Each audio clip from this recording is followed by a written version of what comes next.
고요히 잠자리라.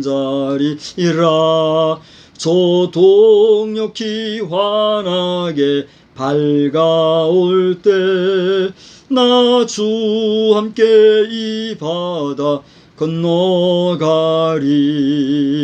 나 두려움 없네, 두려움 없도다.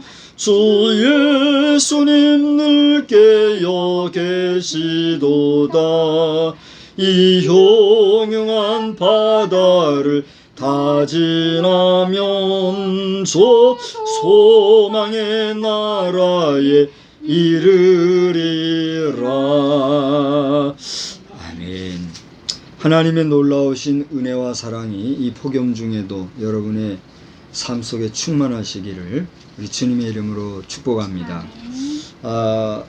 삼복더위라 그러죠. 삼복더위를 여름철 더위 중에 가장 더운 기간이라 그렇게 말들을 하는 줄로 아는데, 지금은 아직 삼복더위 초복이 미처 안 됐죠. 이번 9일이 초복인가요? 9일인가 언젠가가 초복이로 하는데 16일인가 하여튼 뭐 초복이 아직 안 일었는데도 오늘 더위가 이 더위보다 16일이에요. 16일이면 아직도 일주일이 더 있어야 초복인데, 초복 중복 더위 못지않게 오늘도 무척 더웠던 것 같아요. 제가 실내 온도를 가만히 이렇게, 오늘 에어컨을 하루 종일 틀었어요. 미안해서 아주 제가 마음이 무거운데 할 수 없어요. 그런데 보니까 에어컨을 켰는데도 32도가 올라가더라고요. 바깥에는 더 올라갔을지도 모르겠어요. 참 어려운 시기를 여러분 보내고 계신데, 아무쪼록 이 더위를 잘 이겨내시고, 이 더위의 그 폭염과도 같이 여러분의 심령이 강해지고, 또 여러분의 영혼이 더욱더 열정적으로 하나님 앞에 더 가까이 나아가는 그런 복된 시간이 되시기를 주님의 이름으로 축복합니다. 저는 오늘 한 절만 보았습니다만 시편 37편 37절 말씀을 가지고 화평한 자의 미래는 이라고 하는 제목으로 말씀을 전하겠습니다. 화평한 자의 미래는 뭐냐? 오늘 같은 본문에 보면 평안이다. 한번 같이 읽어보실까요? 모든 화평한 자의 미래는 평안이로다. 평안을 너희에게 주노니 내가 주는 평안은 세상이 주는 것과 같지 아니하니라. 하나님을 믿으니 또 나를 믿으라. 주님이 말씀을 하셨잖아요. 사실 이 말씀은 예수님께서 제자들 앞에서 잠시 잠깐 후면은 십자가에 달릴 것을 이미 아시면서도 그 제자들에게 세상은 줄 수 없고 세상과 바꿀 수도 없는 그 평안, 참 평안, 두려움도 무서움도 또 그 어떤 흑암의 권세도 흔들 수 없는 그 정말 움직이지 아니하는 참되고 굳건한 평안, 위로부터 주시는 하나님이 주시는 참 평안이죠. 그런 평안을 내가 너희에게 준다. 그렇게 말씀을 하시면서 두려워하고 여러 가지로 어수선해하고 걱정해하는 제자들의 마음을 안심시키시는 그 주님의 음성을 우리가 잘 알고 있지 않습니까? 그래서 이것은 제가 설교자로서 뭐라고 표현할 수가 없어요. 내가 어떻게 표현하겠습니까? 제가 아무리 편안한 마음으로 여러분 앞에 주님이 전해주신 그 평안에 대해서 전한다 한들 어떤 표현력으로 그 표현을 여러분에게 전해줄 수 있겠느냐 말이에요. 저는 불가능해요. 그러나 주님이 말씀하신 그 세상과 바꿀 수도 없고 세상이 알 수도 없고 세상은 이해할 수 없는 그 놀라운 평안. 이건 뭐 조족지열이라고 할 수 있는데 깊은 바닷물도 아니에요. 그냥 이렇게 여름에 바닷가 가잖아요. 바닷가 가면은 일단 내가 이제 물이 가슴까지 이렇게 찰랑찰랑 차게 가. 그러면은 심리적으로 불안해진다고요.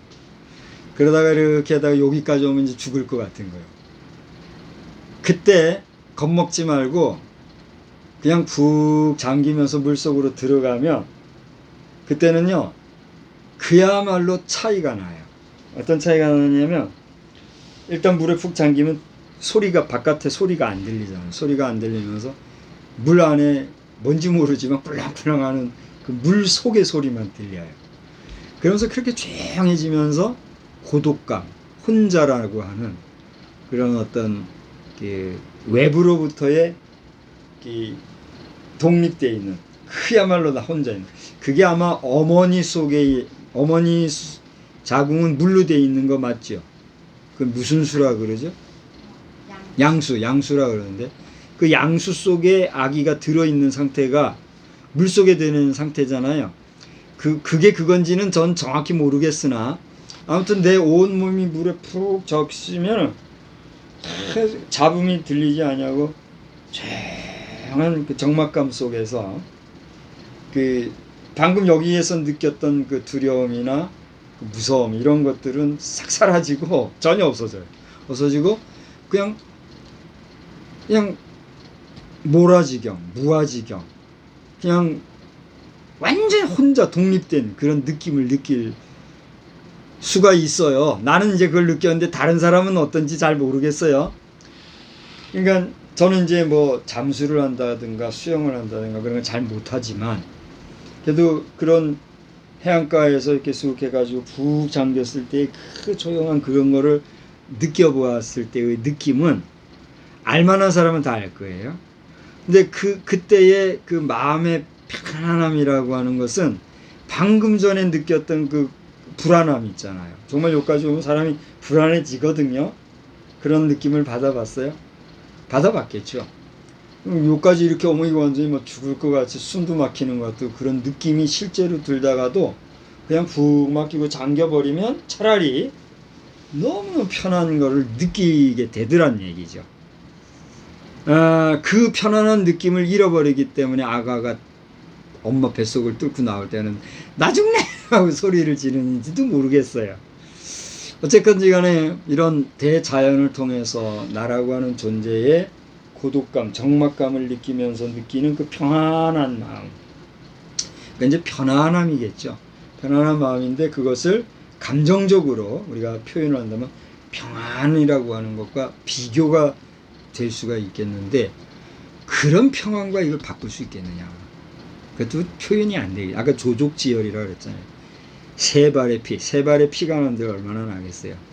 근데 그런 조그만 비유밖에 안 되겠지만 하나님이 주시는 내적인 평안, 평강이라고 하는 것은 그야말로 필설로 표현할 수 없고 설교자가 감히 어떻게 표현할 수 없는 하나님이 주시는 평안인 줄 압니다.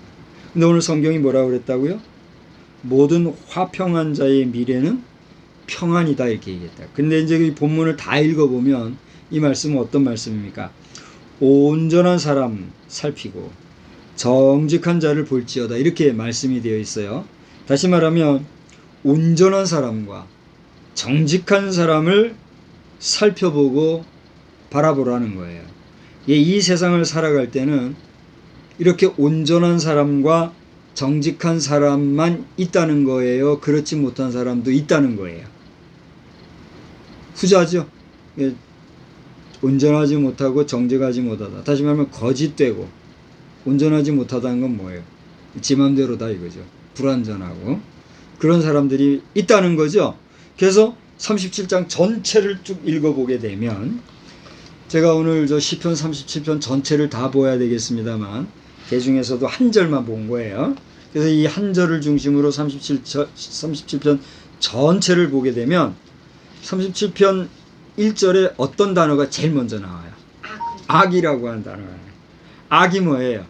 해병대에서 부르면 악 하는 그 악인가요?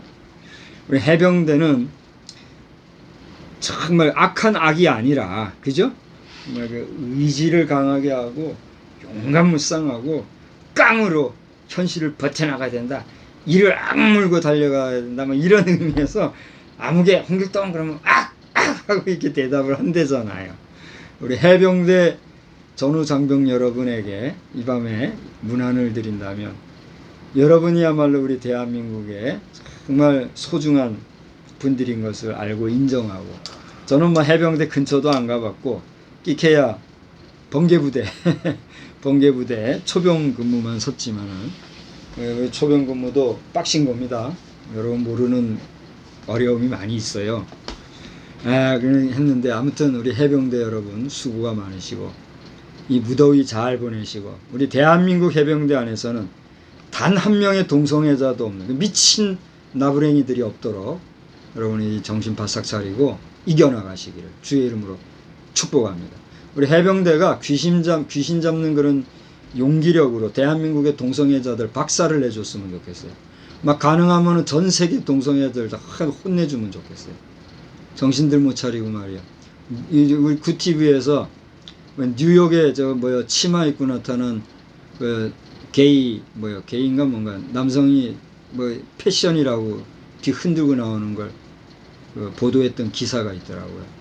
그런 사람들 한번 만나면은 제가 정중하게 얘기하고 주의 이름과 능력으로 그들에게 한번 권면을 해보고 싶은 마음이 있어요. 너무 불쌍해요. 잘난 척하고 뒤 흔드는 게 배부르고 등 따시니까 그런 일을 한다. 혹여나 환경이 안 좋아가지고 한번 살아보자고 그렇게 하는 거라면 그렇게 살아서 뭐 할 거야? 응? 이게 안 되는 거예요.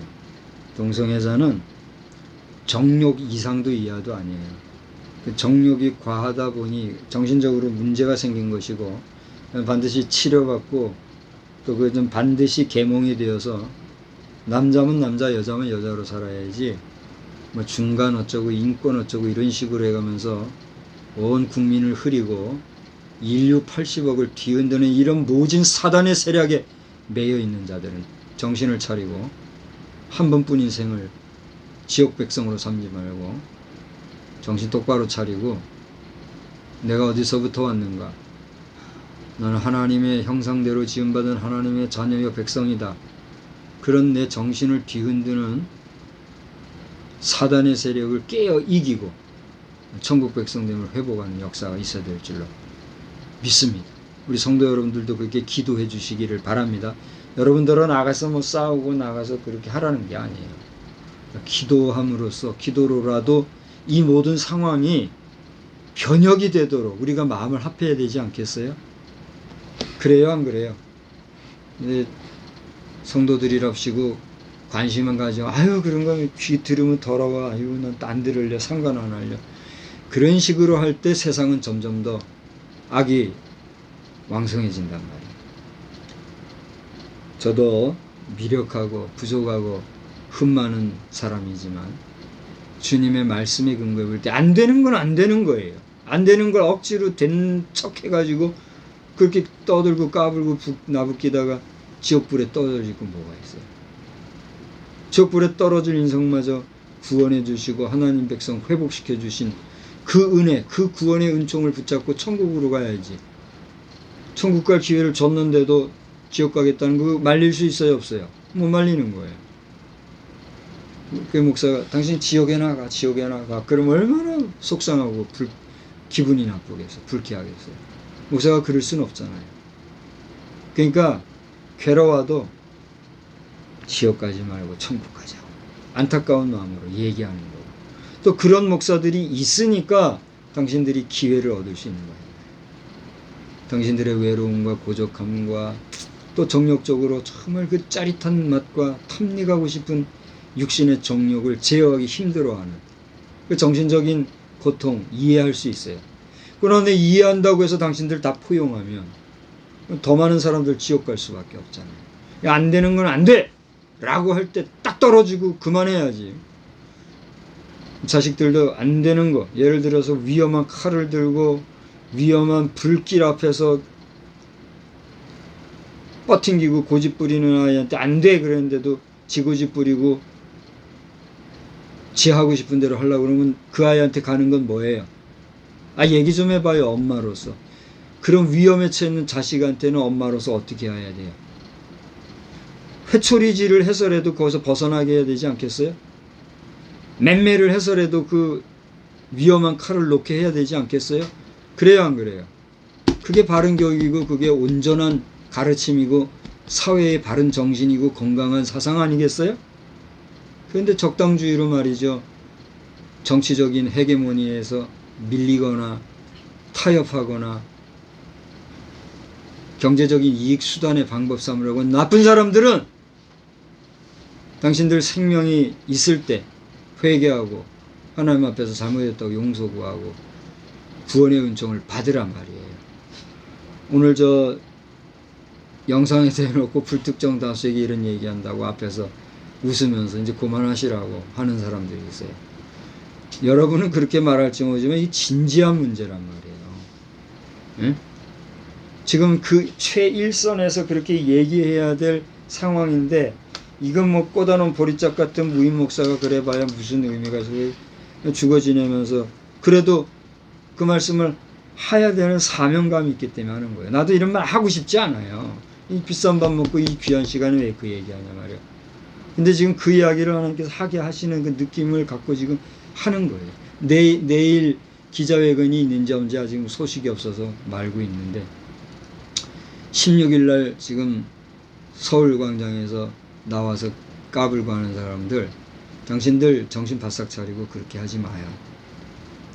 이 부여 지역에도 지금 이태리 쪽에서 뭐 와서 음악회 한다고 그런다는데 그 사람들은 어떤 사람인지 모르겠어요. 건강한 사람들이 와서 건강한 음악을 하면 이러니와 이 지방에 와가지고 지방을 흐트리려고 했다가는 혼나는 거예요. 하나님을 알지 못하는 이방 종교 불상을 숭배하는 자들은 적당주의로 나가서 자신들이 이익을 추구하는 경향이 있어요. 근데 진정한 불자들은 그리 안 해요. 진정한 불자들은 그거 안 된다 이렇게 하는데 이 튀기들, 거짓말 직업군들, 싹군들, 자신의 유익을 찾으려고 하는 나쁜 사람들. 당신들은 기회가 있을 때 회개하고 거듭나야지 그러지 아니하면 지옥불 가운데서도 뜨거운 불에 갈 수밖에 없어요. 그걸 알고 회개해야 합니다. 그래서 여기 악이라고 한 걸 얘기하다가 뭐 이렇게 여러 가지 이걸 나의 생각을 말했다고 하면 안 돼요. 하나님께서 입을 열어주신 것 같은데 오늘 1절을 보니까 악을 행하는 자들 때문에 그 다음 뭐라고 그랬어요? 불평하지 마라 그랬어요. 그 다음에 불의를 행하는 자들을 어떻게 하지 마라 했어요? 시기하지 마라. 기가 막힌 얘기예요. 하나님께서는 다윗을 통해서 그의 입술을 통해서 그의 시 작품을 통해서 말씀을 하시기를 너희가 시기하고 불평하지 마라. 무엇을 대상으로? 불의를 행하는 자와 악을 행하는 자. 여러분 저를 보세요. 악을 행하고 불의를 행하는 자들에 대해서 우리가 불평하거나 시기할 이유가 있어요 없어요? 악을 행하는 사람과 불의를 행하는 사람들에게 시기하고 불평한다? 말이 안 되잖아요. 근데 그 말이 안 되는 시기하지 않을 것 같고 불평할 이유도 없는 것 같지만 불의를 행하고 악을 행하는 자들이 잘 되는 것을 보며 우리 인지상정이라고 모든 사람은 그 잘 되는 모습을 볼 때 어떻게 하게 돼 있어요? 시기하게 돼 있어요. 불평하게 돼 있어요. 그렇지 않습니까? 그 내용을 내가 다 설명할 이유는 지금 없어요. 그러니까 다 아시는 하나님께서는 악을 행하고 불의를 행하는 자들이 잘 되고 또 풍성해지고 또 점점 더 왕성해지고 그럼으로 인하여서 상대적인 박탈감 속에 살아갈 수 있는 의인들을 향하여서 그들에 대하여서 결론적으로 뭐 하지 마라? 불평하지도 말고 시기하지도 말라고 말씀하시는 말씀으로 이 시편 37편이 시작되고 있다는 얘기예요. 다시 말하면 오늘 이 시편 37편에서 보면은 이 악을 행하는 자나 불의를 행하는 자만이 아니라 곳곳에 보면은 그러한 류의 사람들이 나오는 것을 우리가 보게 된다라고 하는 것이에요. 이런 다양한 악한 활동을 하는 자들만 있느냐? 같은 37절에 보면 의로운 생활을 하는 자, 37절에 말씀한 대로 온전하고 정직을 행하는 사람들도 어떻게 했다는 얘기예요? 있다는 얘기예요. 그래서 여러분이 37편을 깊이 읽어보시게 되면 반복해서 나오는 말이 있는데 그건 뭐냐면 땅을 차지하리로다 하는 그런 내용이 나와요. 오늘 시편 37편에만 몇 번 나오는지 아세요? 여러분이 깊이 읽어보면 악을 행하고 그리고 불의를 행하는 자들과 같이 되지 아니하고 이렇게 살아가면 그 사람은 땅을 차지할 것이다. 이렇게 얘기하고 있다는 얘기예요. 한번 찾아볼게요. 9절을 보니까 어떠한 사람이 땅을 차지한다고요? 여호와를 소망하는 자. 11절을 보세요. 어떠한 자가? 온유한 자가. 22절 어떤 사람이요? 주의 복을 받은 자. 29절을 보니까 의인이. 34절을 보세요.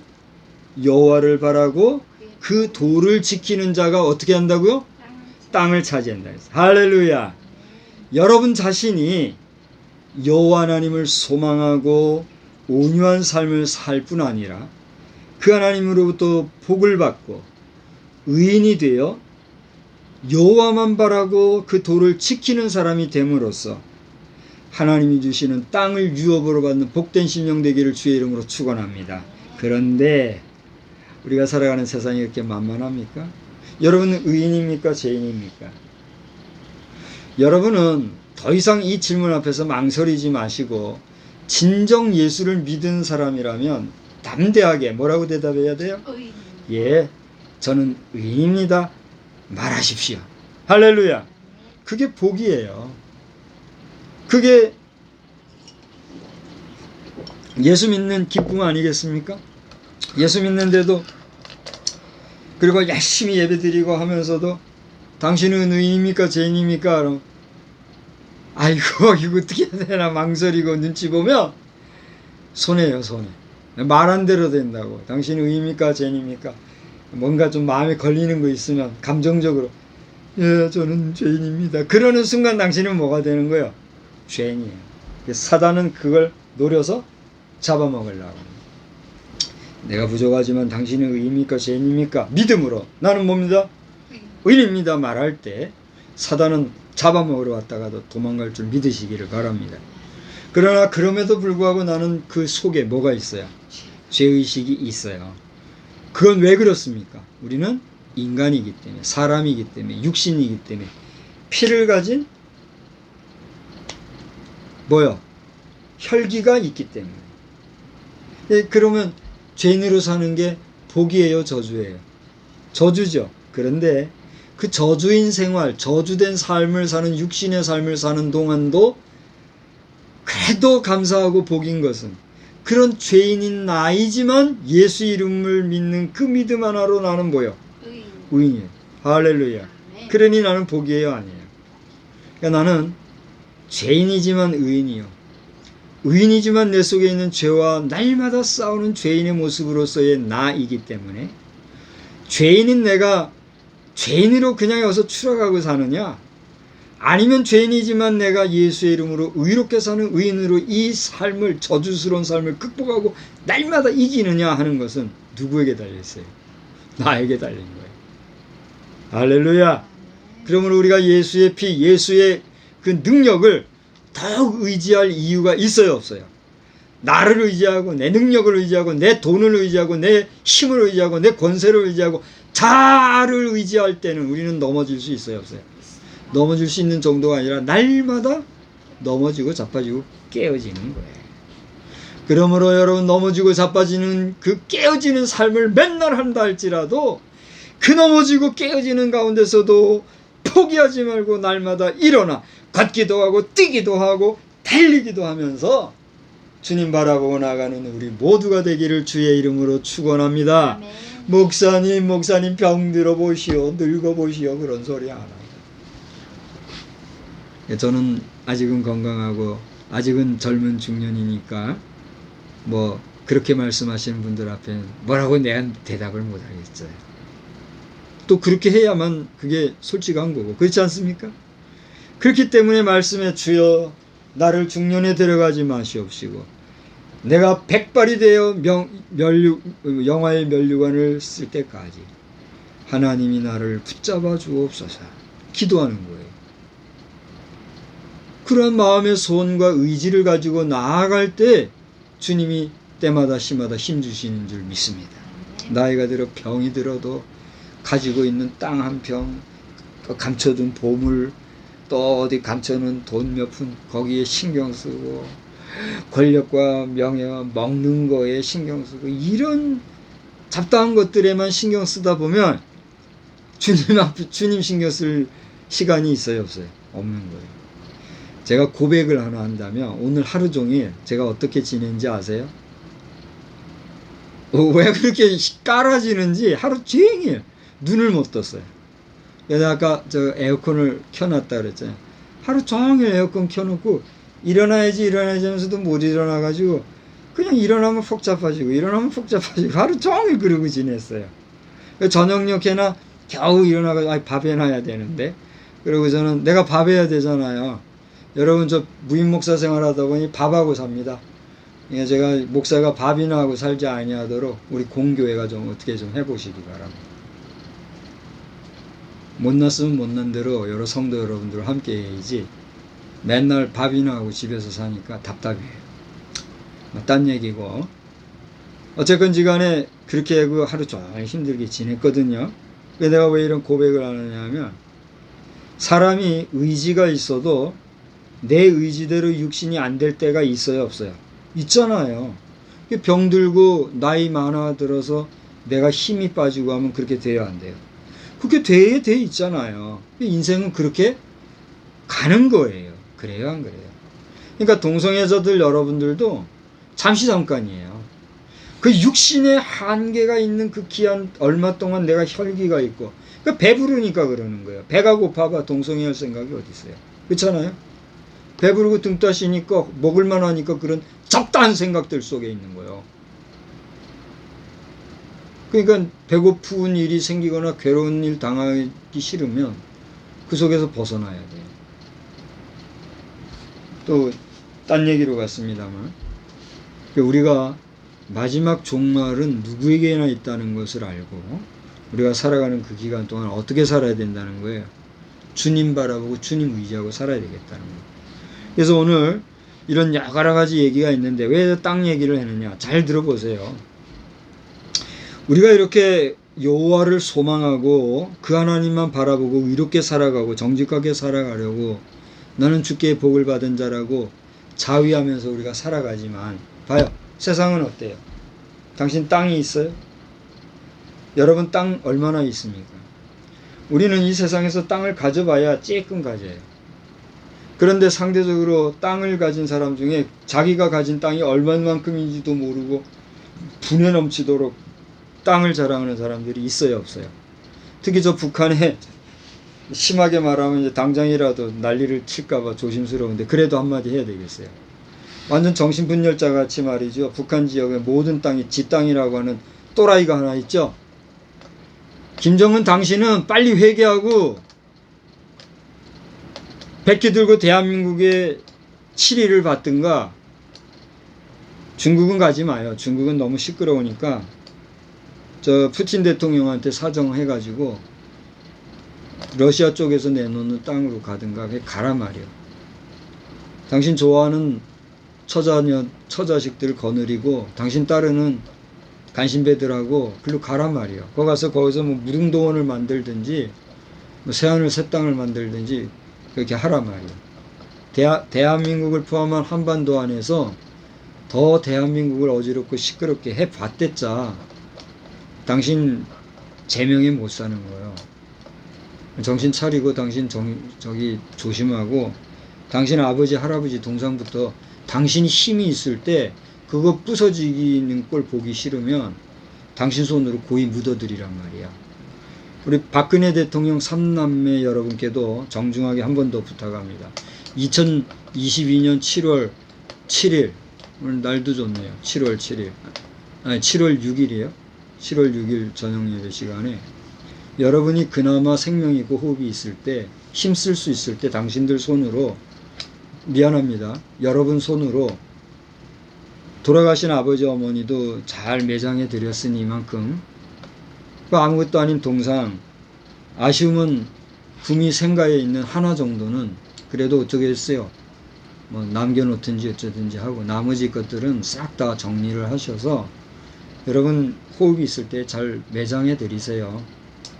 당신들 사후에 죄송해요. 나보다 손이뿐인데 당신 하면 뭐 표현상 틀린 건 아니죠, 그죠? 근데 기분 나쁘면 안 되니까 여러분들 사후에 괜시리 그 불순분자들한테 험한 권리나 당하고 하지 말고, 또는 그 정신분열자 같은 종교인들한테 그 우상화 돼가지고 거기다가 비나이다는 일이 안 나오도록 악의 근원은 다 제거하시란 말이에요. 대한민국이 우리 기독교 대한성결교회 고 문중경 전도사님, 좌상을 내가 직접 보지는 못했으나 사진으로만 봤는데 지금 실제 있다고 하면 그분의 동상을 비롯해서 대한민국에 기념한다고 만들어 놓은 모든 동상들 우리 살아생전에 잘 묻어서 매장해드리고, 먼 훗날에 가서는 그것이 하나의 좋은 광물질이 되어서 후손들에게 잘 쓰이든지 얼마나 기념물이 되든지 그 정도로 하고, 거기다가 관리한다고 돈 들이고 신경 쓰고 기념한다고 그걸 보고 뭘 상상하게 하고, 이런 하나님이 기뻐하지 않은 일을 하지 아니하시기를 바랍니다. 우리 기독교 대한성결교회 총회장 목사님 여러분, 이번에 새로운 대표자가 선출되셨다고 하더라고요. 저같이 어린 사람은 끼지도 못하는 자리인 줄 아는데, 그런 자라 할지라도 총회장까지 지내신 목사님들, 후배들 부끄럽지 아니하도록 여러분 힘이 있으실 때에 이런 정중한 권면과 요청을 받아들이시기를 주님의 이름으로 부탁드립니다. 이런 문제들 해결되지 않고 교회가 회복되고 부흥된다는 것은 제가 볼 때는 많이 어려울 것 같습니다. 2단, 3단으로 힘이 키워져 가는 사람들한테 집어먹히든가 이렇게 되겠죠. 천주교고 기독교고 할 것 없이 교회들이 통통 빈다고 하는데, 아마 이런 가운데도 왕성하게 넘치는 교회는 또 넘치는 줄 알아요. 결국은 뭐예요? 경제적으로 빈익빈 부익부 되듯이 교회도 진리가 있고 은혜가 넘치는 곳은 넘치고 그렇지 못한 곳은 쇠퇴하는 시대가 됐단 말이에요. 근데 그 얘기하려다가 사실은 이 얘기하려는 것이 아니라 여기 성경에 있는 대로 땅 얘기하려다가 이렇게 확산이 됐는데, 보세요. 하나님을 그렇게 사모하고 의지하는 자는 땅 한 평도 없이 마지막 일생을 다 지날 수도 있지만, 하나님 두려워하지 못하는 자들 가운데서도 땅 가지고 겁으로 사는 사람들도 있단 말이에요. 불합리해요? 불합리하지 않아요? 불합리하죠. 공평해요? 공평하지 않아요? 불평할 수 있어요? 없어요? 그런 자들에 대해서 우리가 시기할 수 있어요? 없어요? 시기할 수 있죠. 이거 하지 마라. 어떻게 하라는 거냐? 여기 말씀대로 내가 끝까지 그렇게 하고 나갈 때 하나님이 땅을 기업으로 주는데, 여기 말하는 땅의 의미를 우리가 이 지상에서의 땅으로만 생각하면 우리에게 소망이 있어요? 없어요? 우리에게 희망이 있어요? 없어요? 우리에게 앞날이 있어요? 없어요? 우리에게 미래가 있어요? 없어요? 없어요. 쉽자고 아침부터 저녁까지 일해도 겨우 한 달 생활비도 어려운 삶을 살아가는 경건한 기독교인들 많이 있어요? 없어요? 많잖아요. 그런 성도들을 생각하면 우리 교회 목회자들이 정신 차려야 돼요? 안 차려야 돼요? 차려야 된단 말이에요. 이런 시대에도 놀기 좋아하고 모여서 먹고 마시기 좋아하고 하면 돼요? 안 돼요? 물론 그러려고 모이지는 않지만 보이기에 그렇게 보이면 참 곤란한 거예요. 근신해야 되고. 그래서 하나님은 16절을 한번 보세요. 우리에게 위로의 말씀을 주셨는데, 물론 이것은 다윗의 시기 때문에 다윗이 그의 깨달음을 시로 표현한 내용 중에 있는 것이지만, 오늘 모든 성경 말씀은 하나님이 우리에게 주신 말씀을 우리가 읽고 있잖아요.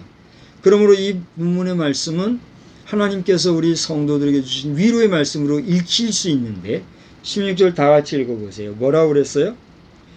의인의 적은 소유가 악인의 풍부함보다 낫다 그랬어요. 아무리 풍부하고 풍요롭게 산다 할지라도 악인으로 살면 그것은 하나님 앞에서나 인생 앞에서나 덕스러워요, 덕스럽지 못해요. 그건 복이에요, 저주예요? 그건 복이 아니라 저주예요. 그렇기 때문에 의인으로서 비록 소유가 적을지라도 의롭게 살아가면 그 자체가 뭐예요? 복이다. 그러므로 이 세상에서의 땅은 그에게 땅 한 평 없이 아듀할 수 있을지 모르나 그 의롭게 산 의로운 성도에게 주어지는 땅이 있으니 그 땅은 어떤 곳일까요? 바로 하나님이 예비하신 새하늘과 새 땅, 우리의 돌아가야 할 본향 천국에 일하는 할렐루야. 여기에 복음의 메시지와 하나님 말씀의 희망이 담긴 거예요. 그리고 그 땅에 대비하고 비유된 말씀이 뭐냐? 오늘 본문 37절로 찾은 모든 화평한 자의 미래는 뭐다고요? 평안이라 그랬어요. 이 평안이라는 것은 아까 제가 서두에 잘 뭐로 필설로 표현을 못하겠다는 얘기를 했잖아요. 그런 평안이 나에게 주어질 때 우리는 비로소 어떻게 할 수 있어요? 감사할 수 있고 행복할 수가 있다는 거죠. 지난 주일에 설교하는 가운데 행복이라는 표현을 잠깐 설명을 하면서 행복이 뭐라고 그랬어요? 내가 먹을 것이 넉넉하고 할 수 있는 모든 여건이 갖춰져서 편안한 상태, 그걸 행복이라고 표현한다고 사전적으로 이렇게 정해야 한다고 그랬잖아요. 그런 행복의 비유가 될 수 있겠느냐 말이에요. 이 평안이라는 것이. 근데 이런 평안을 우리에게 가진 그 자는 얼마나 행복한 사람일까요? 그래서 오늘 이제 말씀을 정리하자고 하면 제가 오늘 제목으로 삼은 것은 화평한 자의 미래는 이렇게 제목을 삼았어요. 제가 여러분에게 화평한 자의 미래는 그러면 여러분은 평안입니다. 이렇게 대답을 한번 해보세요. 화평한 자의 미래는 평안입니다. 그렇습니다. 화평한 자는 어떠한 자인가?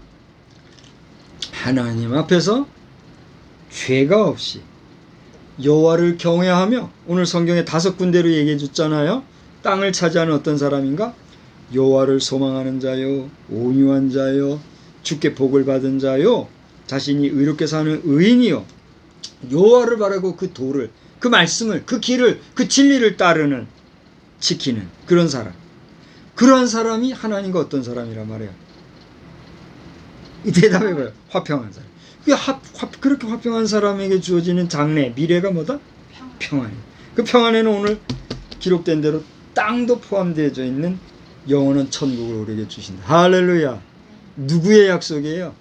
하나님의 약속. 저는 그것을 믿기 때문에 내가 볼 때 평안해 보이지 않아요? 뭐 고민하거나 걱정하거나 근심하는 게 보여요? 안 보이죠? 좀 심하다 싶을 정도로 평안해 보이지 않아요? 저는 여러분 이상으로 괴롭고 고통스러운 시절을 보냈을까요? 안 보냈을까요? 보낸 적이 있어요. 저는 벌써 죽음의 경험만도 2번을 내가 실제 물리적으로 했다 그랬잖아요. 그 외에도 이게 죽음이구나 라고 깨달은 것만도 몇 번 더 되는 것 같아요. 그거 얘기하면 기가 막히니까 말할 거 없고, 아시잖아요. 내가 물리적으로 죽음의 체험을 하게 된 그 당시 상황. 그런 저이기 때문에 언젠가는 우리에게 닥쳐올, 저나 여러분에게 닥쳐올 종말을, 우리 마지막 죽음을 늘 생각을 하고 살아갑니다. 그러다 보니 우리 인간의 마지막 죽음이 불에 타서 희생되어지고 불에 타서 사라져가는 이런 죽음이 돼서는 안 되겠다. 너무나 마음이 아파서 기도하는 가운데 오죽하면 하나님께서 구체적으로 수치를 알려주신 거예요. 그리고 그 지역을 알려주신 거예요. 그게 어디예요? 미국의 그랜드 캐년 내셔널 파크예요. 지금도 제가 언어가 안 돼가지고 계속 서로 간에 헛다리만 짚고 있는데 뭔가 사인을 보내는 것 같아요. 근데 그랜드 캐년 지역의 관계자들께 계속 제가 표현을 하고 있어요. 나를 초청해 주십시오. 백악관에도 얘기하고 있어요. 백악관에도 한번, 이거는 뭐 그랜드 캐년 관계자 문제로만 될 게 아니니까 백악관이 오케이 해야 되는 문제니까 불러주십시오. 전 미스터 조 바이든 대통령께서는 동성애 결혼 합법화 문제 제끼시고 무비화하시고 그러면 위대한 대통령이 될 거라고 믿고 응원하고 그 다음에는 이 장묘 문화 문제를 힘이 있을 때 한번 해주시기 바래요. 지금 8순이 넘었죠, 이분이요. 그래서 조 바이든 대통령께서 얼마나 이 세상에 거하실지 모르겠는데 마지막 가시기 전에 이 장묘 문화 깨끗하게 한번 처리하고 가시기 바랍니다. 만약에 못하신다면 미스터 도널드 트럼프 대통령 대비하고 있을 것이라고 좀 봐요. 그분에게도 계속 제가 사인하고 있거든요. 도널드 대통령께서 이거 한번 더 대들고 하면은 게임 끝나는 거죠.